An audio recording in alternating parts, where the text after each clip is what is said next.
Live from Studio 67 in Florida's Capital County. It's time to be FACish. Access granted.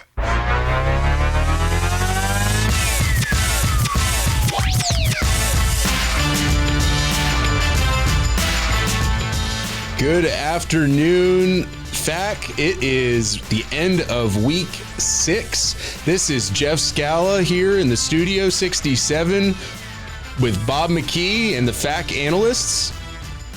Hey, everybody. Great to be through week 6. Just 3 more weeks to go when all the funny stuff starts happening. And we are in the middle of the budget process. Welcome back to FACish. This is a special budget edition of FACish, Bob. So what do you think we're going to be talking about? Money, money, money, money. All right, and we're going to do a little whip around and introduce everybody. And of course, we've got a question of the week. And it's in the middle of the Winter Olympics. You know, this doesn't happen that often. So our question of the week is, what is your favorite Winter Olympic sport? You know, we're all from Florida, so it's going to be interesting. Shiloh, what do we got? Well, sorry to let you down, but I don't have cable, so I do not have a Winter Olympic sport. Come on, say skiing at least. You know they ski. You know they ice skate. I'm not going to lie. I gotta think you're cheering for Team USA regardless, right? I plead the fifth. Okay. Ooh. Just because you're not watching doesn't mean you don't have a favorite sport.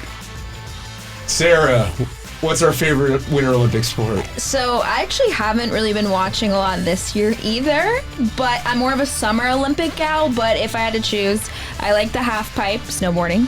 And Shaun White. Yeah, Shaun White. I like skiing, figure skating, and speed skating is always fun. Third analyst, Jared.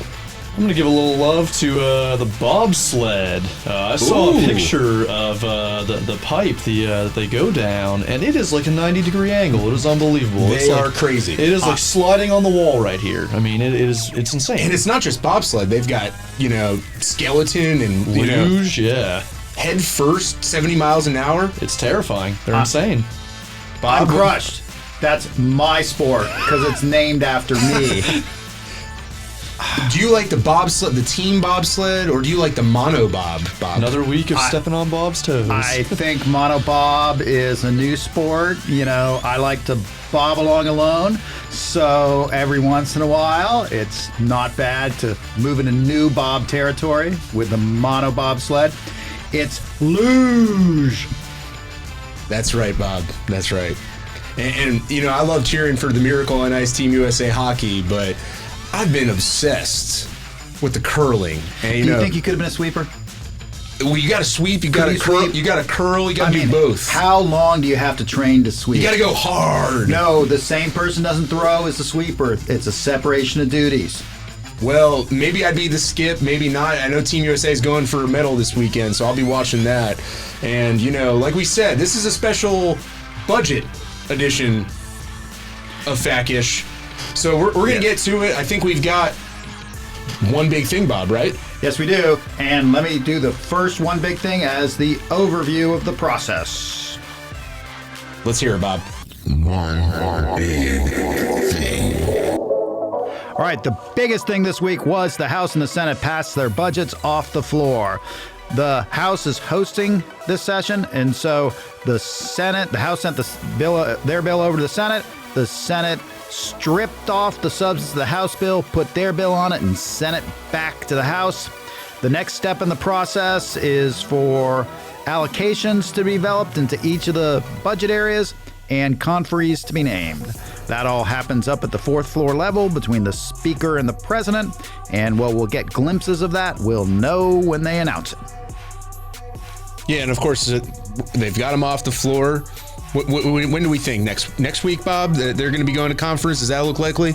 Next weekend? We're going to have any days off? We'll find out when they get to a meeting of the minds. This process is where it tends to bog down until they can agree on how much they're willing to spend in total and in each committee, in each budget area. We really won't know. Sometimes they come out the next day. Sometimes it falls into a hole and 10 days, 2 weeks later, we'll have allocations out. So it really just depends upon how the chambers negotiate at this point. And of course, normally on FACish, we do a rundown of all the bills, but this week you can find all those bills as always in our legislative bulletin that comes out each week. So we're going to get to it. We're going to hear from all three analysts.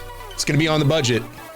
So we're going to kick it over to Sarah to start us off with one big thing. All right, here we go. So the House and Senate proposed budget for this fiscal year is approximately $105.3 billion in the House and $108.6 billion in the Senate.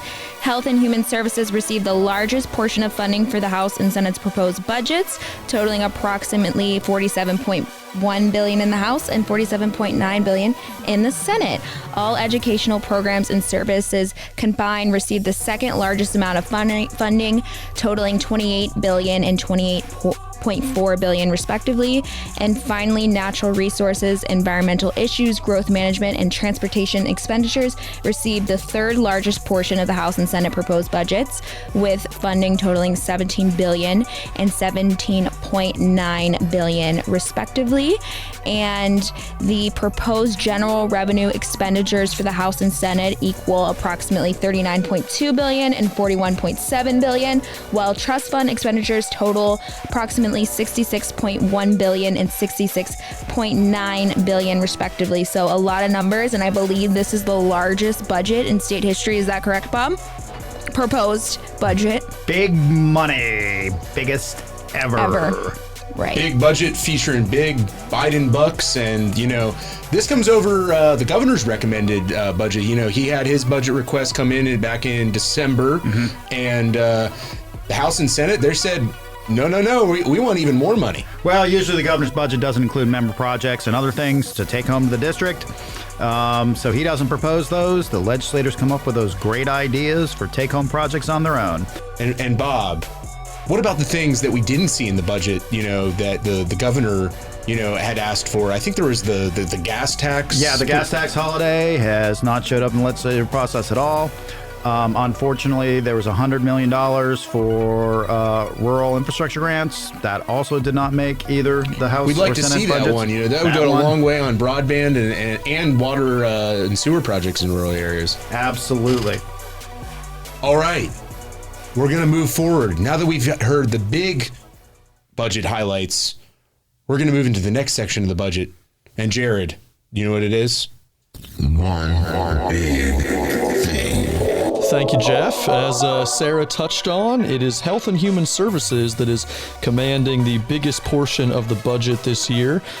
This includes about $1.03 billion for community substance abuse and mental health services in the House version, and $950 million for the same over in the Senate. As far as state juvenile detention shared costs for the counties, that's looking like about $62 million on both sides. Shifting gears over to affordable housing, the State Housing Initiative's Partnership Program, or SHIP, is getting $202 million from the House and $209 from the Senate, while the State Apartment Incentive Loan Program, or SAIL, is getting $65 million from the House and a whopping $128 million from the Senate. Yeah, and Bob, let's just back up a little bit. We're talking big budget highlights and, of course, county priorities for all the folks back home. Jared touched on affordable housing. What do you think we're going to be seeing here as we go through the conference process? Well, I think first and foremost, the bill last year that prevented the sweeps from the trust funds, they can't sweep it from the back of the budget. The numbers are pretty far apart on the SAIL loan. I think one thing that's important for everyone to understand, these are funded through documentary stamp tax, and documentary stamp tax collections reached a peak in 21-22. And so the $22-23 come down. It was about $4.4 billion. It's dropping to about closer to $3.5, and they don't get back to that over that $4.4 billion level until like 2034. Don't know if I'll be on the podcast then, but I think so. But well, be a little bit more optimistic there, Bob. So you got a long podcast career. And the amount that the House is funding looks more, on the sales side, looks more like what's going into the trust fund in the next year. So there may be some balance in there in the trust fund that the Senate's spending out of. But I think it's fair to expect, if the current forecast comes to fruition, that funding in these two programs is likely to be around that level for the years to come. Thank you, Bob. And we're going to move right along. Done Health and Human Services. I think we're going to Waterworld Environment. Shiloh, what do we got for One big thing. All right, so we have lots of updates for all of the water quality and environment. For the septic to sewer and stormwater improvements, the House and Senate allocate roughly $116 million and $125 million respectively. So these funds are going to provide a grant program to local government agencies. And then we had the drinking water facility grants, which the House and Senate budgets allocated both $133.1 million for fixed capital outlay construction costs for drinking water facilities. And then for the wastewater treatment facility construction grants, the House and Senate budgets allocated $206.5 million for fixed capital outlay construction costs toward wastewater treatment facilities. Then in water quality enhancement and accountability, the House and Senate also allocated the same amount of $10.8 million for increased water quality monitoring. And for the total maximum daily loads, the House allocated $50 million for that section, while the Senate allocated only half at $25 million. For the harmful algal blooms, the House allocates $15.6 million and the Senate allocates $10.6 million for innovative technologies and short-term solutions to address those important issues for freshwater bodies. Now that's trying to get rid of harmful algal, and they're not trying to fund it. Exactly. So, Yes, we're funding you. Thanks, Bob. Thanks for the clarification. and it sounded like they're really pouring dollars into the water bucket. There can always be more. Yes, Bob. I think water is overflowing. Is that what you're trying to get to? Finally getting its due. Ba-dum-tsh. Well, over in the Springs restoration, the House and Senate proposed budgets allocated $50 million from the Land Acquisition Trust Fund for Springs restoration projects and land acquisition to protect our natural springs. For alternative water supplies, the House allocates $50 million and the Senate allocates only $40 million to the Water Supply and Water Resource Development Grant Program to help communities plan for and implement conservation, reuse, and other water supply and water resource development projects.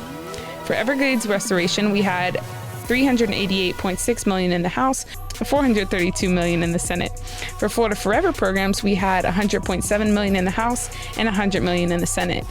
For the Florida Recreation Development Assistance Grants, we did not have an allocation in the House, but for the Senate, we had $10.7 million. For the Beach Management Funding Assistant Program, the House and Senate proposed budgets allocated $50 million and $58.6 million respectively. So that is going to help with local governments and non-state entities for their beach programs. And then for the Resilient Coastline Initiative, the Senate allocates roughly $8 million to assist local governments with sea level rising and coastal resilient projects. And this was not included in the House budget proposal. Then we have the Resilient Florida Trust Fund and Program. The House allocated $271 million and the Senate allocated $100 million to the Department of Environmental Protection for the statewide flooding and sea level rise resilience plan. The House and Senate both allocate $20 million for planning grants to fund pre-construction activities. In addition, the House allocates $2.9 million for migrating and upgrading the Sea Level Impact Project, or SLIP, study tool.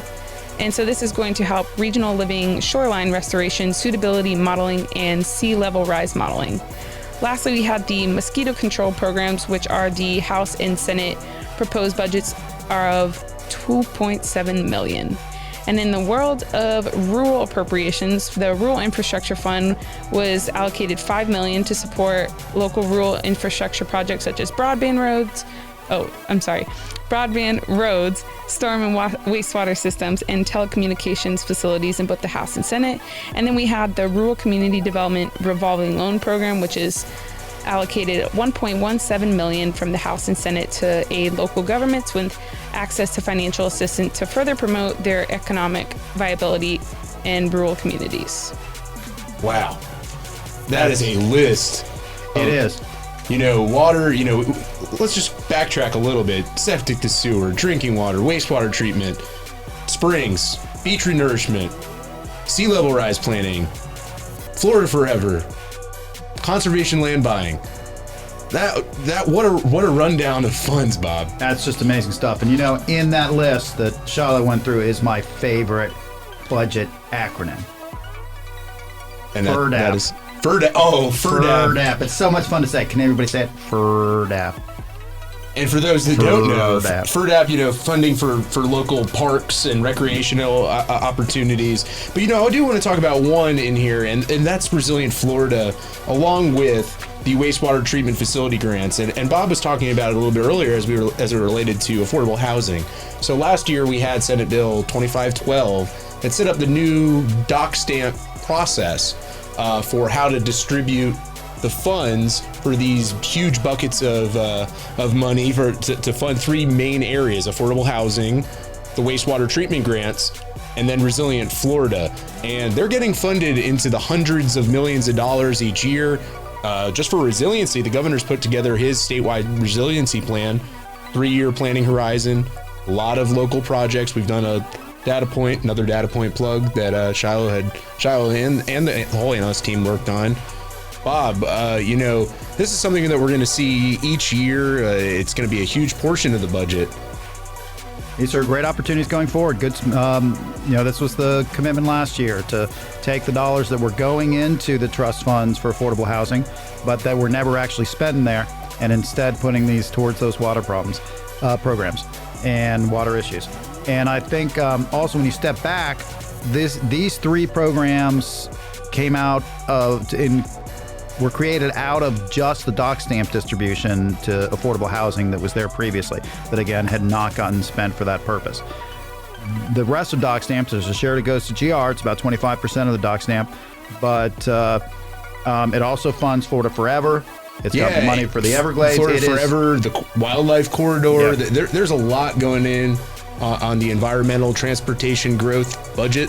This, the monster silo of a bunch of different things, including DEO. DEO hopefully getting some more funding for broadband.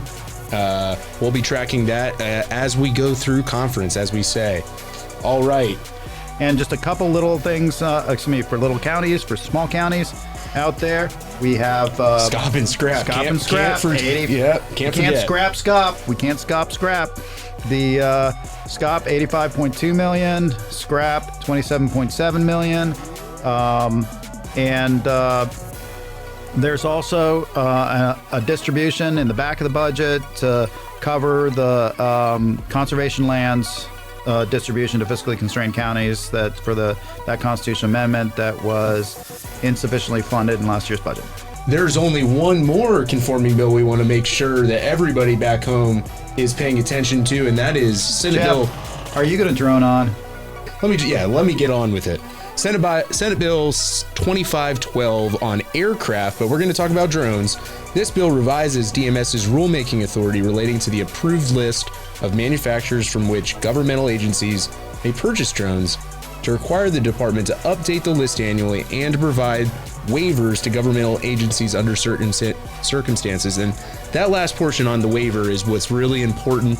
Want to make sure that all the local governments that have spent money to procure drones don't have to throw those drones or discontinue those drones. So we're going to be watching that. The House has not accepted that language to date, but we will continue to look for it. That was our one big thing this week, Bob. I know we've got some announcements to get to. It was a fun week. It's budget time. Committees, late filed amendments, strike alls. I had to testify 3 times yesterday. Marathon Bob. You just wind him up. He's an Energizer bunny. He'll keep going and going and going. Well, we'll see. You got 3 more weeks to go. So announcements this week. We had Clay County Day up in the Capitol. There were Oceans Day, Wildlife Corridor Day, and Sarah, I think there was some other kind of day, right? There was Gator Day at the Capitol. Who could forget? Gator Day. Gator Week, per se. What happened during Gator Week? Good question, because I was in D.C. for NACO's legislative That's right. conference. There was also the NACO. Yes, we had NACO. I know the FAC team got some love up there at NACO, and some appointments. some positions. Was it too cold, Sarah? It was very cold, but it was a fantastic time. We all went to Arlington Cemetery and participated in a wreath laying ceremony with all the executive committee for our commissioners. So it was very special. Learned a lot about federal funding opportunities going on. Heard from agency leaders. Participated in policy steering committees. So we had a blast, and we can't wait for annual in the summer.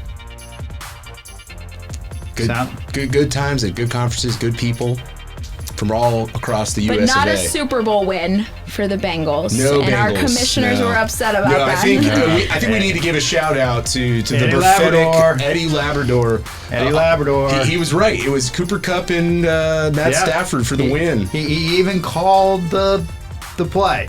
And really, the last drive, they rammed it home. All right, Bob, I'll let you have the closing out quote.